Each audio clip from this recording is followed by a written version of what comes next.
High বন্ধুরা, আমি বাপি হালদার। 15ই আগস্টের শুভেচ্ছা জানিয়ে আমি আমার আজকের এই কবিতাটি শুরু করছি।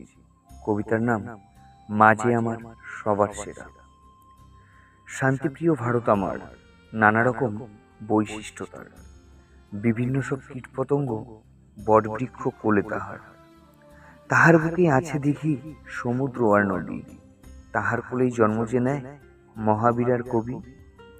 আবার এই ভূমিতেই জন্ম লয়ে সব দুঃখ রয়ে শুয়ে মাথার ঘাম পায়ে ফেলে অন্ন জোগায় সবাই মিলে।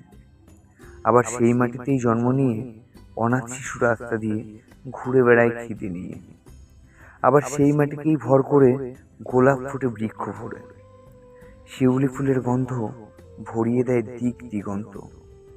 গন্ধরাজ আকাশে বাতাসে ছড়িয়ে দেয় তার মিষ্টি মধুর গন্ধ। দিকে দিকে ফুটে ওঠে রজনীগন্ধা।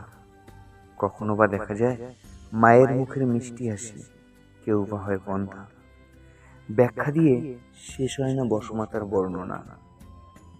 আজ গর্ব করে বলতে পারি, ভারত আমার জন্মভূমি, এই মাটি আমার মা। I love my India.